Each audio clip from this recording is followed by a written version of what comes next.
पहला पाठ यशायाह का ग्रंथ 25 वचन 6 से 10। विश्वमंडल का प्रभु इस पर्वत पर सब राष्ट्रों के लिए एक भोज का प्रबंध करेगा। उसमें रसदार मांस परोसा जाएगा और पुरानी तथा बढ़िया अंगूरी। वो इस पर्वत पर से सब लोगों तथा सब राष्ट्रों के लिए कफन और शोक के वस्त्र हटा देगा। श्वास सदा के लिए मृत्यु समाप्त करेगा। प्रभु ईश्वर सबों के मुख से आंसू पोंछ डालेगा। वो समस्त पृथ्वी पर से अपनी प्रजा का कलंक दूर कर देगा। प्रभु ने ये कहा है, उस दिन लोग कहेंगे, देखो, यही हमारा ईश्वर है, इसका भरोसा था, ये हमारा उद्धार करता है, यही प्रभु है, इसी पर भरोसा था। हम उल्लसित होकर आनंद मनाएं, क्योंकि यह हमें मुक्ति प्रदान करता है। इस पर्वत पर प्रभु का हाथ बना रहेगा। सुसमाचार संत मत्ती 15 वचन 29 से 37। ईसा वहाँ से चले गए और गलीलिया के समुद्र के तट पर पहुंचकर एक पहाड़ी पर चढ़े और वहाँ बैठ गए। भीड़ की भीड़ उनके पास आने लगी। वे लंगड़े, लूले, अंधे, गूंगे और बहुत से दूसरे रोगियों को भी अपने पास लाकर ईसा के चरणों में रख देते और ईसा उन्हें चंगा करते थे। गूंगे बोलते हैं, लूले भले चंगे हो रहे हैं, लंगड़े चलते और अंधे देखते हैं। लोग ये देखकर बड़े अचंभे में पड़ गए और उन्होंने इस्राएल के ईश्वर की स्तुति की।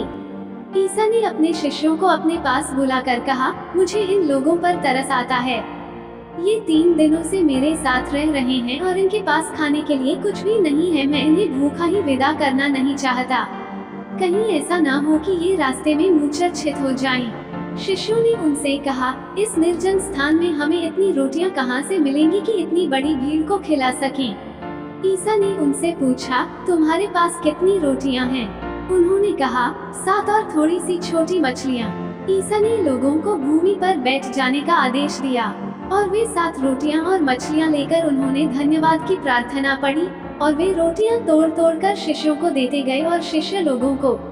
सबों ने खाया और खाकर तृप्त हो गए और बचे हुए टुकड़ों से 7 टोकरे भर गए। मनन चिंतन। जब आप गरीबों को देखते हैं तो क्या करते हैं? क्या आप उनकी भूख कम करने के लिए उन्हें कुछ देने की पूरी कोशिश करते हैं? यीशु ने अपने चेलों को पास बुलाया और कहा, मेरा मन उस भीड़ पर तरस खा रहा है, क्योंकि वे 3 दिन से मेरे साथ हैं और उनके पास खाने को कुछ नहीं है। अपनी आंखें बंद करने का प्रयास करें और कल्पना करें कि आप शिष्यों के साथ हैं और यीशु के इन गहन शब्दों पर ध्यान दें। कल्पना करें कि वह ये शब्द आपसे कह रहे हैं। क्या आपने समझा कि यीशु आपको उन लोगों को खिलाने के लिए अपना साधन बनने के लिए कह रहे हैं जिनके पास जीवन में कुछ भी नहीं है? इस कठिन समय में जहां भूख लगना आम बात है, यीशु हमें ये भी बता रहे हैं कि तुम्हारा हृदय भी उन लोगों के लिए दया से भर जाना चाहिए जो भूखे हैं, उनके लिए जिनके जीवन में कुछ नहीं है, उनके लिए जिन पर अत्याचार किया जा रहा है और उनके लिए जो कमजोर हैं। ये कहना आसान है कि मैं गरीबों और भूखों की मदद करूंगा या उनके लिए कुछ करूंगा, लेकिन शिष्यत्व की असली परीक्षा शब्दों से नहीं होती। असली परीक्षा तब होती है जब हम कार्य करते हैं और कुछ ऐसा करते हैं जो ठोस और मूर्त हो। आमीन।